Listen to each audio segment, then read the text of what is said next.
let's go over to the Nintendo showcase for the partner showcase that happened this week. That was on the 17th, so Thursday. Yes, we had several announcements here that may have been a bit surprising to some people. I think we've been talking about Monster Hunter for a while though on this podcast. I know, Nate, you brought it up forever ago. It feels like, right? We talked about Capcom working on Monster Hunter. I feel like this was like 6-7 months. It was a long time ago. Yeah, it's probably been about a year. Yeah, so there you go. Monster Hunter Rise is finally announced, and they kept it pretty quiet right up until we're 6 months out from launch now for when it's coming out, March 26th. But that is the Switch's exclusive Monster Hunter game that Capcom's been working on, built on the RE engine, which was an interesting reveal to hear about that they have officially moved that engine over now. I don't think they're going to go back and do anything with it. Like, I don't think they're going to go get like Resident Evil Remake 2 or anything like that. I think they'll just go forward with it. But I mean, it looked good using that engine on the Switch. Like, if you look at that game compared to what they've done with what did they do? Generations Ultimate, which was a 3DS game. Obviously, this looks significantly better. You actually seemed like super impressed with the visuals, Sean, when you first saw it. I was. I mean, for a Monster Hunter game, I mean, because really, when you look at Monster Hunter games, they've never been before World. They never were really, all that graphically sort of impressive. Where this has a hell of a lot more sort of flair, and just it looked like a traditional Monster Hunter, but like a different traditional Monster Hunter. It looked fast. Looked like you were very agile with that. Yeah, like the whole new traversal system and shit. Yeah, the wire bug stuff is what makes me more excited. Like the traversal part is pretty cool, Yeah. Yeah, and did they not confirm that it's a seamless world the way Monster Hunter World is? Yes. Yeah, they did. Which is so exciting. A lot of hardcore Monster Hunter fans kind of push against that idea, which I have no idea why. They just enjoy getting tossed between load screens while fighting. Yeah, and I love classic Monster Hunter, but I think World was the step in the right direction. Mm-hmm. It still stayed like true to the roots. It has a very hardcore RPG kind of barrier of entry, but everything else they lowered the barrier of entry, and it's a lot of fun. And it seems like this is a really cool combination of the old and the new. Plus the guide bug thing. I think it's going to be cool. People don't realize this, but if you look at the numbers, isn't Monster Hunter World is now the best-selling Capcom game of all time, right? It's not even close. That's like it. Which I think before was Resident Evil 5. Didn't that have the title for like a really long time? I thought it was 6. Or maybe it was really 6. bad. Yeah, but that's the thing is that 5. It was 5. So that's 5 was the best-selling Capcom game of all time.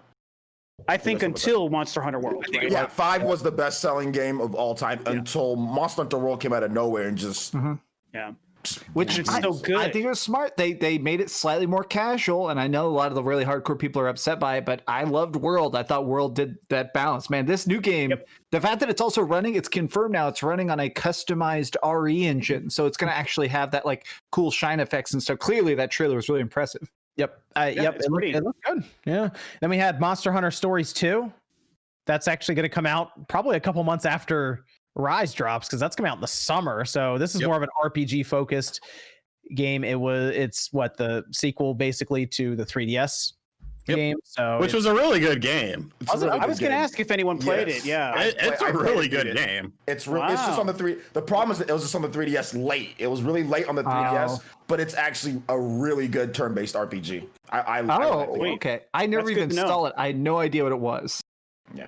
I remember when it came out on the 3DS, but I didn't really pick it up or try it out or anything. Yeah, the 3DS was already dead by the time that it came out. I think it was 2017 or 2018. 2018 when that game came out? I think 2016 mixed with kind of like Pokemon sort of thrown in a little bit of that thrown in there. So I forgot when I played it, but I played and beat it through. So then we had Ori. That's good to know.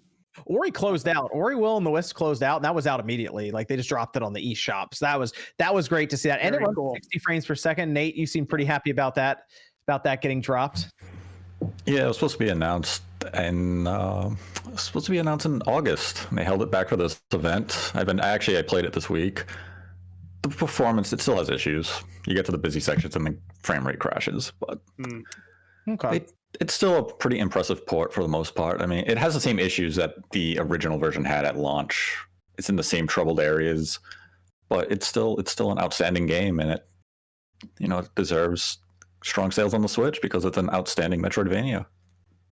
Okay. Yeah, it's honestly my personal game of the year still. It's my favorite game I've played all year. I played through it on the Xbox One. I remember the Xbox One X. I remember MVG, you were talking about waiting because the performance issues are there. But you're getting RTX 3080 at some point, right? So there you go. Well, I'll just get it on the Series X and play it at 120 frames per second.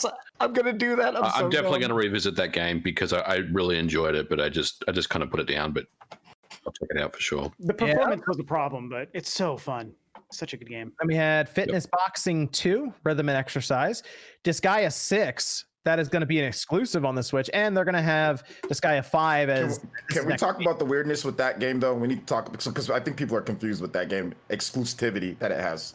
Oh, okay. What's the word there? What's up? Okay, so here's the deal with that game. The game is exclusive here in the West on the Switch. In Japan, the game is coming to PlayStation 4 and it's coming to Switch. And I think there's going to be English in the PlayStation 4 version. So you will be able to import it. NIS recently said that they have no word on the Western version of Disgaea, which pissed off a lot of the nerds and weebs and blah, blah, blah, otakus, whatever you want to call them, because Disgaea made its name on PlayStation brand. And now they're saying, oh, well, it's not coming to the West. And I just think, just real quick, I think it's because of the shift of what's going on. Disgaea 5, I think, sold more in the West on the Switch than it did on PlayStation. So they've kind of seen a little bit of a shift with some of the Disgaea brand, but I don't know why. But that's it's such a weird thing that it's not coming over to the to the PS4 in the West right now, at least. Not That is interesting. Maybe they had so much they could do for development, and they had to pick one basically, and they were like, which one's coming first, and then we'll move the other one over next year or something. If it's already in English and if it turns out to be in English and Japanese, like let's say they support it there. Like the fact that they didn't even do like a digital release, like okay, you don't want a digital release, but not even a digital, that's weird. Yeah, I may import it because I like to play everything on PlayStation. I can if it works and it's in English, I'll probably import it. That's really weird. Then we had Balan Wonderworld, which is Sean's AAA Nights game. It is coming. God, it looks good. Like, dude, Sean, I feel like me and you are the biggest cheerleaders in the world for that. It looks good. That game looks so good. Same day as Monster Hunter Rise. Same day. Yeah, it is. No, you're right. Yeah, March 26th or 1st. Yeah, March 26th. Yeah. What are you gonna do, Sean? Which one are you playing first? Probably Balan because it'll be a shorter game, I'm sure. Yeah. All right, then I'll do Monster Hunter so we can divide the views up. There we go. We'll each get a viral video and then do the opposite. And then we had Rune Factory 5. I haven't played a Rune Factory game in a long time. That's coming out in 2021. It's been a long time. I still think they're cool games though. Like it's better than a standard Harvest Moon style game because there's combat. There's more combat, RPG elements, and all that. Yeah. And the Long Dark is already out. I don't know if you grabbed it, Sean, or I remember you talking about thinking about grabbing it, but I haven't yet just because I've been busy with Mario and Battlegrounds. But I do want to play it. I've heard actually very good things about the game. I've had it on PC for a while. It's good. You might like it if you're into like survival and like really hard survival games. We had Empire of Sin and then Hades. Hades came out immediately on Empire of Sin has been designed by John Romero, who did Doom. So I'm gonna check that out. And he did Daikatana and made you his bitch. Come on. Shut it down. I've got newfound respect for him after watching that High Score documentary, so I might have to check that out. Yep, Empire of Sin, that's gonna be out in December.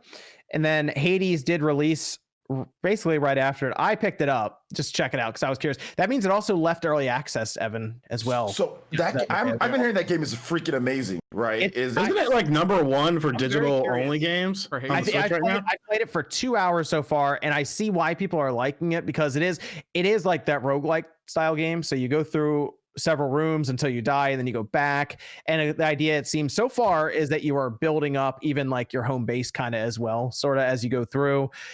The combat's pretty good. I've only had a few weapons given to me so far, but as you go through, you get new perks and abilities and all of this as well. So I have to play more of it before I can absolutely say it's like this amazing game that people really, really like. But I can at least see why people are enjoying it. Did you get it on Steam, Evan?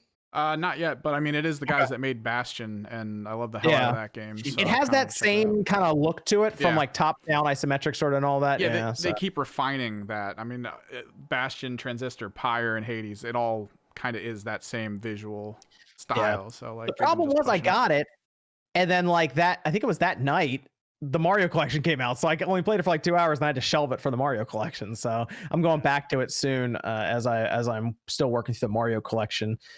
And then we had Sniper Elite 4 got announced for the Switch, and I think that was everything. So what do you guys think of the overall partner showcase here? It was good. I think Nintendo's finally starting to get their rhythm with these partner showcases. I liked it. Thought it was the best one they've had to date, and yeah, I thought it was a solid show. By far their best third-party partner presentation. And now, of course, you're going to have people analyzing it. They're like, well, the first two that weren't all that spectacular, Shin Megami Tensei 5 aside, even though they didn't show any gameplay for Shin Megami Tensei 5, they were just stealth drops. But this one was announced, and Nintendo, did a live premiere of it instead of just a random video drop, maybe. Yeah. Yep. So people are going to start analyzing that. But yeah, I thought it hit all the right. I mean, really, when you start out with 2 Monster Hunter games and Monster Hunter Rise looked as good as it did, like everything else was just extra for me at that point. I was like, okay, yeah, I don't give a fuck what the rest of this show has. Those 2 games right there just set the tone. And I think that's the reason it was live streamed. They announced this at prime time for Japanese audiences. They wanted the Japanese audience to watch because it was about Monster Hunter. So probably future partner showcases will still just be shadow dropped unless they have a substantial third-party game that's going to be the focus of the show. There you go. Look forward to the live stream ones. That if they say they're going to live stream it, tune in. that's I also think a huge factor for this one that also made it feel like a much better show, which it was, is starting with the big game. Yep. I think, you're already dropping 2 new Monster Hunter games, so that's just big news just because. But it's also the first thing they did. And they announced a follow-up direct right after, just focused on that. So you open with those big games, which is already exciting. So you start off on a great foot. And then you have, in my opinion, the rest of the show was kind of on par with some of the other ones. I'm not saying that's good or bad. I just feel like it was on par. And then it also ended with a really good game, too. So I think sandwiching it really kind of made a difference for a lot of people. It made a difference for me. And it made me wonder, I tweeted about this too, I wonder if they opened with Shin Megami Tensei in the first one, if people would have even felt better about that, potentially. I don't think it would have made a difference, to be honest, just because Shin Megami Tensei isn't Monster Hunter. Right? And I've stated this multiple times. It's based on what you like. It's based on what's popular. Right. If you don't like this, then it's not going to be good no matter how many other people like that. Because Shin Megami Tensei 3 Nocturne is an amazing game, but nobody played that game. So therefore, I don't care. Shin Megami Tensei 5 is nobody played Shin Megami Tensei 4. Like so many few people played that game. So when they see 5, it's like, okay, well, we knew about this game years. And like Sean said, they didn't show gameplay. Now, if they would have showed awesome crazy gameplay, then okay, maybe it's different, but it's based on what people like. People love Monster Hunter, so therefore better show, which is why I was saying like the PlayStation, but I know this is different, but like the PlayStation Directs that they used to, what are they called? State of Play? State of Plays will be better when they get better games. It's not nothing wrong with the State of Play. It'll just be better when they get better games. So that's really what it comes down to, is that. And I mean, Monster Hunter. This partner showcase was also aided by the fact that Nintendo had finally communicated since the release of Paper Mario. We finally had new information about Pikmin 3. We had Hyrule Warriors. We had the 3D All-Star Collection. Everything that we had been waiting months to hear about. Nintendo finally announced these games and gave them release dates. And now the partner showcase is coming up. They're not going to have all that anticipation of finally Nintendo's going to give us something. Now you can kind of just enjoy it as a third-party show and see what partners are bringing to the Switch. So that's kind of helped us too. Yep, it's true. It felt like additional content because you're right. All of the, maybe with the exception of Pikmin, I can't remember when that was announced, but all the Mario stuff and Hyrule Warriors was communicated to us between the last show and then this most recent one. So yeah, I think you're right. I think that's why I like the partner showcases so much, is because they don't have to wait to save all these game announcements for a main direct now. Now they have these own little ones. So it's we've had 3 now, but they've been sprinkled. So I don't know. I like how they've been sprinkled. It's kept us kind of even if they're not things you're necessarily excited about. I will say I've never really played Monster Hunter or really been intrigued to play it. So for me, it was I understand a lot of people are excited about it, but I was just oh, that's cool, But I understand that it's gonna be like that for different people during different directs, But I do like how they can just announce all these third-party games separately.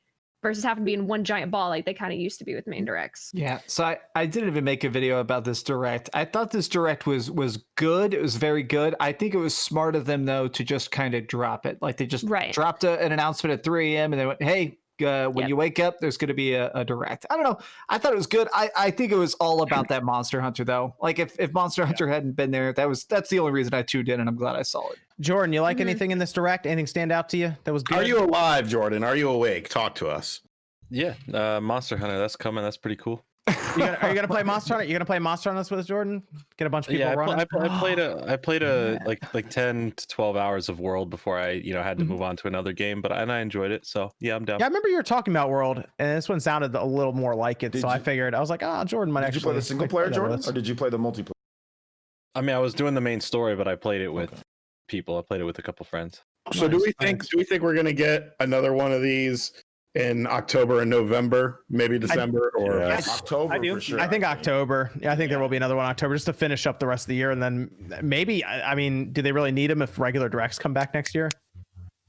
Probably not, unless they have so many games to unload. Yeah, November's like Hyrule Warriors, so it's like that's going to be like the big thing. So maybe they're going to be good with that, but you never know. I mean, they usually stop doing the direct strike after September's usually the fall direct, and they don't really have another one after that in normal years, right? Yeah, so that's why. And then it's done. But I think that we could see, like Click said, like a Super Smash Brothers presentation. If the character's coming out in December, if it's late, then we could see that maybe in November or something. Dude, like that. I sometimes forget about Smash characters. I just forget that's a thing. It hasn't even been that long. I know. I mean, it hasn't. But I just this year's felt long. Yeah, this year is 10 years long already. So I mean, at the end of the day, sorry. No, you go ahead, John. No, go.